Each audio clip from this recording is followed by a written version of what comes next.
자, 자동차를 선택할 때는 굉장히 많은 어려움 그리고 선택의 기로에 놓이게 됩니다. 그리고 이 선택은 반드시 내가 원하는 방향과 또 다른 쪽으로 흘러갈 가능성이 굉장히 높습니다. 그러나 오늘 제가 소개시켜드릴 이 차는 가족 모두가 좋아할 만한 패밀리카의 아주 전형적인 차라고 할 수 있겠습니다. 바로 시트로엔 C4 피카소입니다.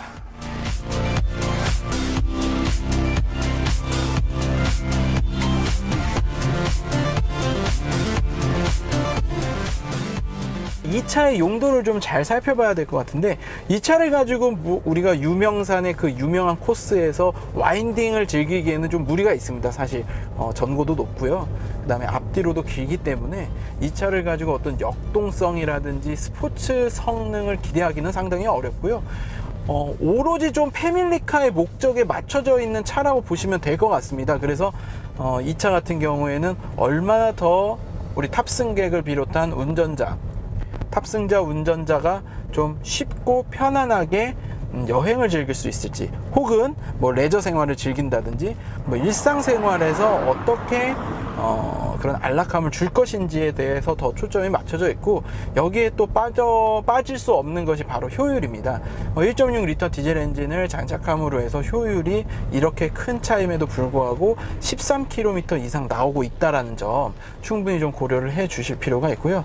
그래서 그런지는 몰라도 주변에서도 이 차를 궁금해 하시는 분들이 굉장히 많습니다. 외부 디자인을 보셔도 알겠지만 굉장히 그 프랑스만의 어떤 독특한 첨단의 느낌 혹은 예술적인 느낌이 나는 차인데, 안에 들어와 보면 상당히 실용적인 부분이 또 있기 때문에 이게 또 우리 애들 하나둘 있는 자녀들이 하나둘 있는 어떤 가장들에게 있어서는 이 차만큼 또 좋게 실용성을 표현할 수 있는 차가 없기 때문에 굉장히 제 주변에서도 이 차를 궁금해 하시는데요. 제가 지금까지 뭐 타본 경험을 말씀드리자면은 아주 이 패밀리카로서는 손색이 없겠다라는 생각이 들고요. 최근에 뭐 올란도라든지 카렌스라든지 이 7인승 MPV 시장이 굉장히 위축이 돼 있습니다. 그 이유는 SUV 시장이 확대되면서 그 MPV, 그러니까 멀티퍼포즈 비클이라는 이 특수 목적 혹은 다목적 차에 대한 요구들이 SUV로 대부분 옮겨갔기 때문이라고 보여지는데요.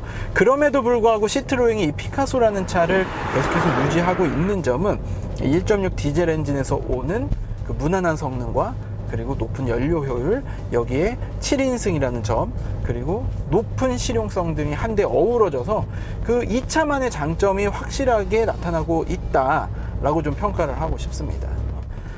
지금 좀 고속도로가 막히고 있는 상황이라서 간단하게 좀 피카소의 어떤 감성을 좀 느끼자면, 이게 1.6L 디젤 엔진을 얹었기 때문에 기본적으로 진동과 소음은 조금 있다 라는 단점을 좀 지적할 수 있을 것 같습니다. 이 1.6L 디젤 엔진은 현재 푸조 시트로행의 대부분의 자동차에 적용되어 있는 1.6L 블루 HDI 디젤 엔진으로 유로6 배출가스 기준 맞추기 위해서 현재는 이 푸조 시트로행은 SCR 시스템을 비교적 작은 엔진임에도 불구하고 현재 장착을 하고 있고요. 물론 푸조 시트로행 뿐만 아니라 최근에 현대기아차에서 나오는 작은 디젤 엔진에는 이 요소수를 활용한 SCR 시스템들이 거의 대부분 장착되어 있다라고 보시면 됩니다. 이게 2018년 9월, 그러니까 이번 달이죠. 이번 달부터 새로운 배출가스 규제가 이제 도입됨에 따라서 이 자동차 제조사들이 이런 장치를 달지 않을 수 없게 됐는데요. 그러다 보니까 약간 이 디젤 엔진의 가격이 올라가는 등의 어떤 효과가 나타나고 있기는 합니다. 이게 소비자로서는 이 배출가스 규제라는 것을 꼭 만족하지 않아도 소비자가 뭐 달리기 성능이나 이런 걸 체감하는 데 있어서 크게 지장은 없습니다만, 역시 올 여름에도 느꼈듯이 우리가 이 지구 환경 보호를 위해서는 지켜야 할 규제이기 때문에요. 이거에 대해서는 사실 뭐 어떻게 가타부타 말을 하기가 좀 어려운 상태입니다. 아무래도 시트로행 브랜드 같은 경우에는 현재 뭐 프리미엄 브랜드라고 부르기에는 좀 무리가 있죠. 그래서 아무래도 이 진동 소음 대책이 그렇게 뛰어나게 돼 있지는 않다라고 여겨지는데요. 푸조나 시트로행 마찬가지로 동급의 이제 폭스바겐이나 뭐 현대차 같은 디젤차를 타봐도 이쪽이 조금 더 시끄럽고 조금 떨림이 더 있다라고 느껴지게 됩니다. 그런 부분들은 제가 생각했을 때 이 차를 구매하시는 분들이라면 어쩔 수 없이 좀 감안을 하셔야 되는 부분이라고 생각합니다. 네, 지금 기어 레버를 이쪽에서는 사실은 찾아볼 수가 없고요. 기어 레버가 어디 있냐면 바로 이 스티어링 휠 뒤쪽에 있습니다. 여기가 있는데 지금 달리는 도중이라서 기어 레버 조작이 쉽지는 않지만 지금 현재 뒤에가 있고 이렇게 밑으로 내리면 수동 모드인 M, 그래서 역시 이 스티어링 휠 뒤쪽에 있는 패들 시프터로 기어 조작을 할 수 있게 해놨기 때문에 나름의 스포츠성 갖췄다고는 하는데요. 그냥 이게 되게 대단한 물건이라고 생각하기에는 좀 어려울 것 같고요. 그냥 필링 정도만 갖추고 있다라고 보면 되실 겁니다. 물론 그게 구색이든지 실제로 움직이는 거라든지 그렇게 느끼기에는 활용도에 따라서 조금 달라질 수는 있긴 하겠지만, 여튼 이렇게 수동 모드를 갖춰놨다는 것 자체가 역시 프랑스 자동차 회사는 그래도 이 달리는 즐거움을 좀 표현하는 데 있어서 인색하지 않다라고 생각이 되고요. 조금 아쉬운 점은 뭐냐면 현재 이 와이퍼 레버와 이 기어 레버의 좀 사이가 좀 없는 편입니다. 그래서 와이퍼 하다가 갑자기 기어 레버를 건드릴 수도 있고요. 기어 레버 조작하다가 와이퍼를 건들 수도 있어요. 방금도 제가 이렇게 와이퍼 이렇게 올려가지고 오작동이 났는데, 이런 부분은 좀 어떻게 개선이 돼야 되지 않을까라는 생각이 들고요. 그리고 이게 P로 옮기려면 이 레버를 끝까지 왼쪽으로 옮긴 다음에 앞으로 밀어서 P 쪽으로 가야 되는데, 이게 또 상당히 익숙하지가 않으면 조작이 좀 어려울 수가 있습니다. 그래서 아래 놓고 시동을 끈다든지라는 현상이 벌어질 수가 있습니다. 자, C4 우리 피카소의 가장 큰 특징이라고 한다면 계기판이 운전자 앞쪽에 있는 게 아니고요, 이 센터 패시와 디스플레이에 통합되어 있다는 점입니다. 이 C트랙은 이걸 두고 좀 운전자의 시야를 위해서 이 가운데 쪽으로 계기판 옮겼다 이렇게 얘기를 하고 있는데, 일리는 있어 보입니다. 실제로 이 피카소 안에 앉아보면 너무 시야가 좋기 때문에 이게 과연 내가 지금 뚜껑이 없는 차를 타고 있는 것 같다라는 착각을 들기도 하고요. 이 보시면 선바이저 까지도 이렇게 다 모두가 열릴 수 있기 때문에 이것까지 열면 개방감 엄청나게 확장이 되고, 자, 이거 파노라믹 글라스 루프까지 열리지는 않습니다. 일단 거기가 유리로 천정이 돼 있다라는 건데요. 이것까지 감안한다면 이 차의 개방성이라는 거는 상당한 수준이고요. 이게 이 글라스 루프가 왜 좋냐면 가족들이 너무 좋아합니다. 물론 연인들한테도 너무 좋고, 비 오는 날 이 글라스 루프로 떨어지는 빗방울 보고 있으면 마음이 그렇게 차분해질 수가 없고요.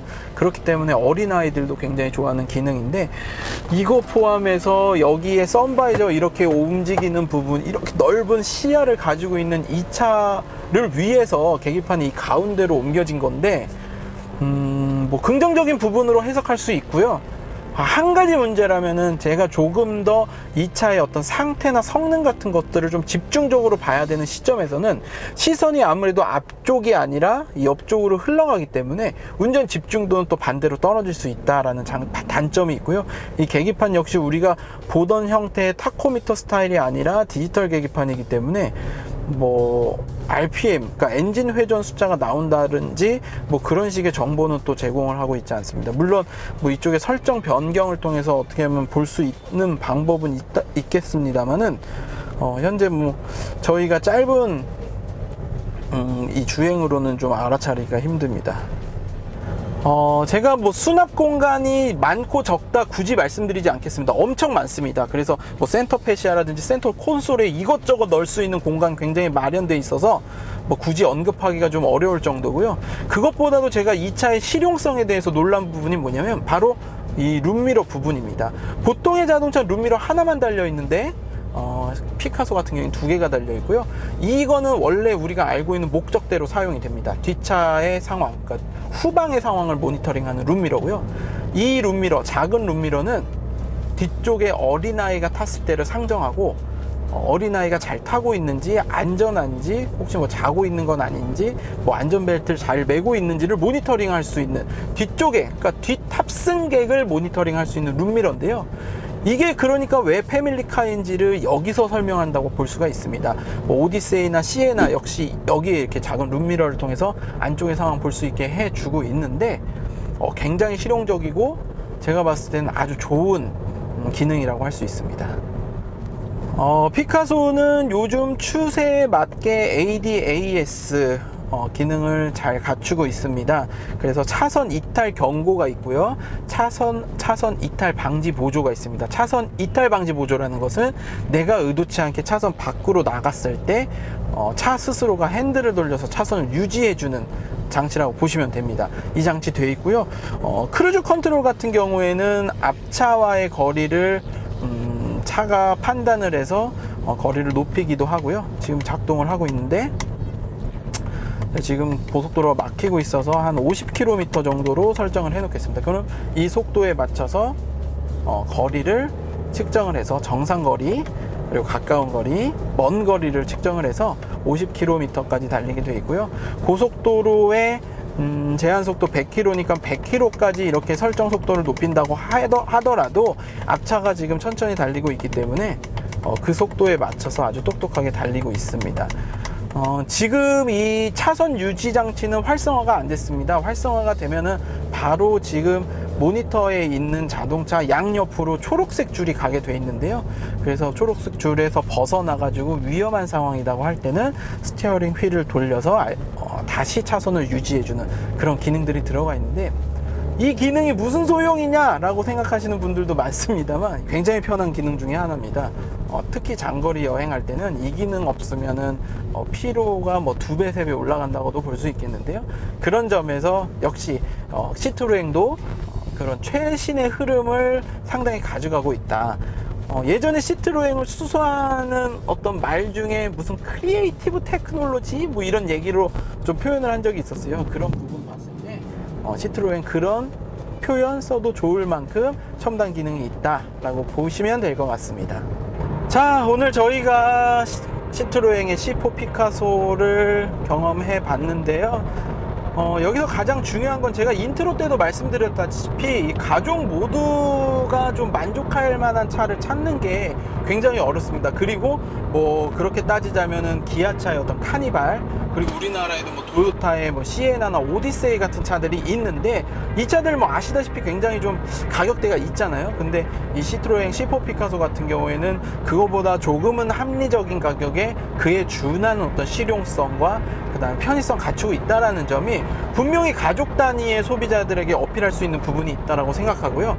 자동차 한 대를 구매하는 게 굉장히 어려운 일이기는 합니다만 그런 부분을 따져봤을 때 역시 이 C4 피카소 구매할 만한 가치가 있다라는 생각이 드는 게 사실입니다. 오늘 저와 함께 하는 시간은 여기서 마무리 짓도록 하고요. 다음 시간에 또 찾아뵙도록 하겠습니다.